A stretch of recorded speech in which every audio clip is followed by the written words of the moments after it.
صاحبي ازيك عامل ايه؟ في الفيديو ده هوريك حاجة ما بتحصلش في الكوكب غير مرة واحدة بس. شاب هندي اسمه سارمان فقير وعايش في قرية فقيرة زيه، وبيحب الصيد جدا وخصوصا صيد التماسيح. هتلف بيه الدنيا وهيسافر بلاد ويحارب أكيلي لحوم البشر عشان يكتشف في الآخر الحقيقة اللي هتقلب حياته 180 درجة. صلي على النبي كده في قلبك واعمل لايك ومشاركة للفيديو واشترك في القناة عشان تقدر تشوف الفيديوهات اللي جاية. ويلا نبدأ. في العصر اللي قبل التاريخ في المنطقة الشمالية في الهند، سارمان وأصحابه بيصطادوا، بس مش سمك، بيصطادوا تمساح. والسهم ما جاش فيه وبقوا في ورطة. وسارمان قال لصاحبه أنا عندي فكرة ما تخرش المية، هينام هنا وهيعمل له فخ. وأول ما التمساح نط عليهم خد الشوكة في بطنه وسحب سارمان معاه، وسارمان طلع وبعديه التمساح بس ميت. رجع الحارة بتاعته والبنات مبهورة وهتتجنن عليه، وزعيم البلد كافئه واداله الميدالية البرونزية. وراح لعمته النكدية اللي كانت خايفة عليه وقلقانة، وقالت له هو مفيش غيرك في البلد دي، كل حاجة سارمان سارمان سارمان. وراحت بصة لجوزها وقالت له كله منك. فسارمان قال لها ما تقلقيش أنا كويس وطمنها. ونام سارمان وحلم بحيوان شبه الغزال كده وله قرن واحد. ولما صحي حكى لعمته على الحلم الغريب ده، قالت له لا ما تشغلش بالك ابقى غطيها كويس. وهو شغال مع عمه قال له مش هتسيبني بقى اروح مدينة موهنجو، ده رابع موسم اطلب الطلب ده. فعمه بان عليه القلق جدا ورفض، وسارمان اتضايق. وبالليل راح لهوجو صاحبه وصحاه وقال له قوم يلا هنروح لموهنجو دلوقتي. وهوجو صاحبه مصدوم منه، وهما بيجهزوا لقى عمه وكأنه بيقول الظاهر مفيش فايدة والموضوع شكله فيه قصة. وفعلا قعد معاه وعرفه إن دي مدينة الجشع ولازم ياخد باله وما يثقش في أي حد كده والسلام. واداله لفة وقال له ما تفتحهاش إلا لو مسألة حياة أو موت. وخلاص سارمان جهز حاجته ومسافر. وهو في الطريق فضوله غلبه وفتح اللفة ولقى ختم مرسوم عليه الحيوان اللي بقرن اللي كان بيحلم بيه. واخيرا وصل موهنجو واللي كانت شبه القلعة عندنا، وشاف شعار وكان فيه الحيوان اللي بقرن، وعرف إن اسمه حيوان وحيد القرن وهو رمز لمدينة موهنجو. ولما دخل لقى جاكيرو المجنون بيقول له ارجع ما تدخلش، المدينة دي مليانة جشع. وكلامه يخوف. فسارمان اداله الشال بتاعه وقال له الله يحنن عليك. ولما سأل عليه الراجل قال له اسكت، ده يعتبر من مؤسسين المدينة دي وكان عضو محترم في مجلس الشيوخ، بس الزمن بقى. ولحقوا لهم فرشة وحطوا بضاعتهم وقالوا يا فتاح يا عليم يا رزاق يا كريم لم علينا عبيدك يا رب. وهم واقفين لقوا مزارعين غلابة جايين يبيعوا حاجتهم لمنجا ابن مهام رئيس مجلس الشيوخ، وتمنهم 4 أحجار. لكن منجا قال لهم هم 2 بس، ولو هتاخدوا 4 هتبعتولي الستات بتوعكم على البيت عندي. فسارمان اتضايق وقال له تمن الحاجة 4 أحجار، يا تدفعهم يا إما مفيش صفقة أصلا. لحد ما الحارس لوثر لحقه وقال لمنجا إنه جديد واللي ما يعرفك يجهلك سيادتك. وسارمان اتخنق وقال له هوجو يلا يا عم نمشي من المكان الجشع ده. لحد ما شافت شاني بنت الكاهن واللي الكل بينحني لها عشان معروف إنها واخدة مباركة الآلهة. ولما واحد عاكس البت جونو اللي معاها، تشان اشتغلته وقالت له اعتذر لها دلوقتي حالا والا هسخطك ضفدع ضفدع. والراجل خاف فعلا واعتذر. وهوجو لقى سارمان سرح معاها فقال له ايه الدنيا اجيب 2 ليمون ولا ايه؟ وفي مجلس الشيوخ مهام قال لهم مدينة هربا زمان كانت متفوقة علينا، لكن موهنجو خلاص بقت مقصد كل التجار وهربا قريب هدمرها. فطلع شيخ المزارعين وقال له محدش موافق على كلامك ده، وقال له هل تجارة هربا لما وقعت الحياة عندنا اتحسنت؟ नहीं هل السد اللي بنيته على نهر سندو عمل لنا حاجة؟ नहीं البنية التحتية للمدينة بايظة، هل اتصلحت؟ नहीं فرد عليه مهام وقال له ده كله محتاج فلوس وعشان كده هنزود الضرايب على الناس. प्रधान महम اسمع، محدش عارف حقيقة هروبك من هربا ومحدش هيأيد قرارك ده. وعملوا التصويت والكل أيده. وبعد ما المجلس خلص مهام زنقه وقال له هات اللي عندك. وشيخ المزارعين عرفنا إن مهام هرب صفقة أخشاب وعشان كده اتنفى من هناك. فمهام قال له يبقى السر يندفن معاك وعشان تبقى تعترض كمان، وقتله. وصرمان عايش في مية البطيخ على الجانب الآخر. قدر يدخل المدينة العليا بالختم اللي عمه اداهوله، وكل ده عشان يشوف تشاني تاني. وفرصته جات له وقدر ينقذها من الإحصنة. وأبوها الكاهن شكره وقال له شكلك مش من هنا. فرد عليه وهو مش على بعضه قال له أنا فعلا غريب وجاي تاجر هنا. وبعد كده مشيوا. وسارمان سرحان في خياله وقرر يروح المزار علشان تشاني وحشته. ولما راح لقى ابوها واتكلم معاه، والكاهن استغرب ازاي الختم ده وصل له.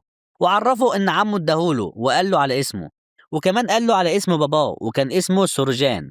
وأول ما الكاهن سمع الاسم يا صاحبي وشه اتغير وخد بعضه ومشي. وبعدها لقوا جثة شيخ المزارعين وأعوانه، ولوثر قال له مهام اللي عمل كده، وسأله إيه جرايمهم عشان يتعلقوا كده.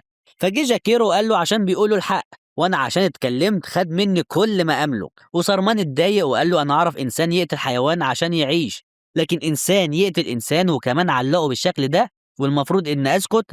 أنا مش هسيب المدينة دي إلا لما أعرف إيه سر الحلم بتاعي وعلاقته بالمدينة دي واللي بيحصل هنا بالظبط.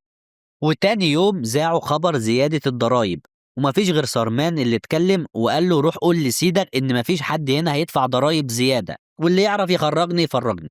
مش كده يا رجالة؟ والكل وقف معاه وأعوان مهام خافوا ومشيوا. وفي لحظة رومانسية عظيمة في وسط بهائم المدينة اتقابل سارمان وتشاني، وقال لها أنا عرفتك من غير البتاع اللي على راسك دي. قالت له أنا كنت عاوز أشوفك. قال لها بجد؟ فبصت في الأرض. وفضلوا يتمرقعوا في المدينة لحد ما شافهم كولكا، وراح قال لمهام، فقال للمنجم لازم يجوزها لابنه منجا في أقرب وقت، وقال له اعرف لي مين الواد اللي اتجرأ واعترض على قراري ده وهاتهولي. وفي الحمام القمري اللي كل واحد وواحدة فيه بيعترفوا لبعض بحبهم، راح سارمان عشان يعترف لتشاني، وفعلا دخلها واعترف بحبه ليها، لكنها قالت له ما ينفعش وانا محجوزة المنجا من يوم ما اتولدت، ومن الاخر كده مشروب عليا شاي. وحكيت له ان لما الكاهن قال ان فيها بركة الآلهة، مهام جاب ابنه ومراته ومعاهم دبلتين وعلبة جاتوه، وقال للناس كلها ان هكون لمنجا لما اكبر، وده قرار ما ينفعش يتغير. قال لها بقول لك ايه، انت بتاعت انا وبس. ولما لقيته اتجنن كده كانت لازم تهربه، وهو خارج لقى مهام في وشه، قال له يخرب بيت قرونك وطلع يجري. وتاني يوم مهام راح المعبد لابو تشاني وقال له ان آن الاوان توفي بوعدك ونجوز تشاني للمنجا. فقال له طب اديني مهله كمان اخد راي تشاني. فقال له راي مين، ده احنا جايبين جاتوه وانت عارف العقوبه كويس. وفي يوم الفرح سارمان راح لتشاني اوضتها وقال لها لازم تمشي ورا قلبك وترفضي الجوازه دي. وقالت له خلاص مفيش فايده ومش هعرف. ولسه بيقول لها ما تخافيش من حد، لقى منجا جايبه من قفاه وطلعه بره، ودارت عركه بينهم، وده ضرب ده شويه وده ضرب ده شويه لحد ما جالهم مهام ووقفهم، وعرف ان هو اللي حرض الناس كمان، وحكم عليه بالاعدام وقتي. فالحاج ابو تشاني قال له سامحه ده غريب وما يعرفش القوانين هنا.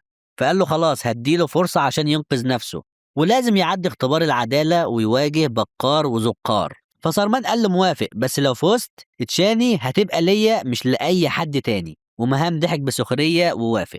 وجاله أبو تشاني وعرفه على السر وحقيقة أبوه، وقال له أبوك سرجان كان رئيس مجلس الشيوخ للمدينة قبل مهام. إيه؟ وعمك كذب عليك في موضوع موته هو وأمك. إيه؟ مهام هو اللي بدأ فكرة السد في سندو عشان يقدروا ياخدوا الذهب الموجود هناك، وهيغيروا مجرى النهر عشان توصل لهم المية، وكده كده السد هيكون صغير ومش هيمنع ده.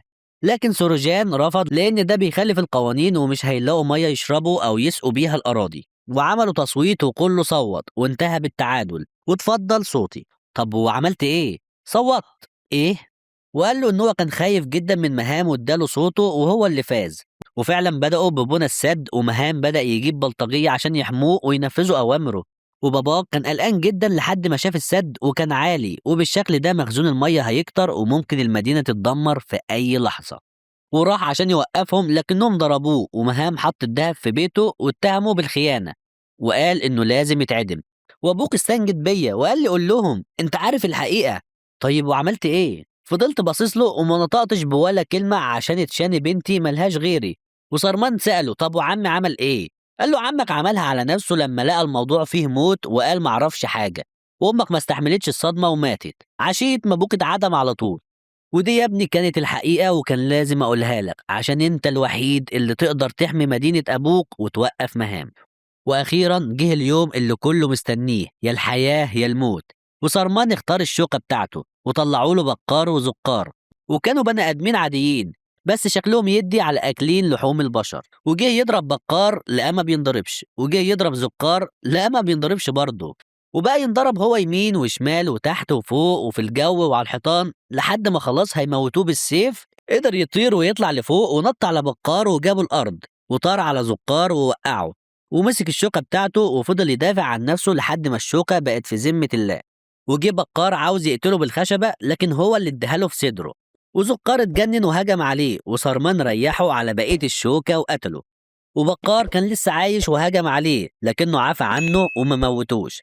والكل كان فرحان بيه وأولهم تشاني وفضلوا يهتفوا باسمه. ومهام قال لابنه الحل الوحيد إنك لازم تدوس على قلبك وتقتل تشاني وأبوها وسرمان عشان يبقى لك حكم في المدينة دي. وفعلا راح زي المجنون وقتل الكاهن وجري ورا تشاني، ولسه هيقتلها لقى سرمان في وشه. وفضلوا يضربوا في بعض لحد ما سرمان قتله. وفي جنازة الكاهن تشاني قالت للناس مين هو سرمان، وكلهم قرروا انهم يكونوا معاه. واول حاجة عملوها كرموا الناس اللي كانت معدومة على الخازوق وعملوا لهم جنائز تشرف، فشرفوهم فعلا وولعوا فيهم. وعمه وعمته كانوا وصلوا وطلبوا منه انه يسامحهم، وعمته قالت له سامحنا يا سرمان يا ابني، احنا كان كل همنا هو حياتك وقتها. وبصت لعمه وقالت كله منا. فسامحهم سرمان وقال لهم اللي حصل حصل خلاص، ولازم نفكر في مستقبلنا. وراح للسد اللي مبني وطلع فوقه وشاف نهر سندو وإنه كبير فعلا، ولو علي أكتر من كده السد هيتهد والمدينة كلها هتتدمر. وبالليل هجم على القافلة اللي كانت محملة الذهب وأخد الذهب منهم، وحذر التاجر لو جاب أسلحة مقابل الذهب تاني هيقتله. وعرف الناس على صفقات الأسلحة اللي مهام بيعملها عشان يقضي على مدينة هربة، وقرروا إنهم يروحوا يقتلوه. ودخلوا عليه مجلس الشيوخ وسرمان قال له خلاص وقتك وحياتك انتهوا. فقال له ده مين ده اللي يقدر ينهي؟ وكل الناس عرفت جرايمك، وكمان الذهب والأسلحة اللي في المخازن أهل المدينة استولوا عليها وحكموا عليه بالإعدام وفعلا علقوه. والرجالة جت لسرمان وقالت له إن مية النهر عدت السد، فقال للناس لسه قدامنا وقت وكله يجمع أغراضه عشان هنسيب المدينة عشان هتغرق. وقال لمهام هتشوف نتيجة جشعك وطمعك وغبائك بعينك، وسابه مربوط ومشي. وحط الخطة وقال لازم نعمل ممشى في النهر عشان الناس تعدي لبر الأمان عند التلال دي. وطلب منهم يجيبوا حبال كتير وقوالب وحيوانات قوية، وفعلا قدر يعمل الممشى والناس كلها عدت. وجاكيرو مرضاش يروح معاه وقال له أنا اتولدت هنا وهموت هنا. والسد اتهد ورجع هو بسرعة وسط مية النهر اللي كانت كتيرة جدا، وقدر يوصل فعلا والمدينة دخلتها المية وخدت في سكتها مهام الجشع. وجاكيرو كمان راح مع المدينة والمدينة كلها غرقت وبقت تحت المية، وكلهم كانوا زعلانين جدا عليها. وبعدها راحوا الأرض تانية ولقوا المية بتاعتها نقية ونظيفة، وسارمان خد قرار إن الأرض دي هتبقى مكانهم. وحضن تشاني والحلم بتاعه اتحقق قدامه، وشاف الحيوان اللي بقرن اللي كان دايما بيحلم بيه. وخلص الفيلم على كده. لو وصلت لحد هنا صلي على النبي في الكومنتات، وما تنساش اللايك والاشتراك يا صاحبي علشان استمر. سلام.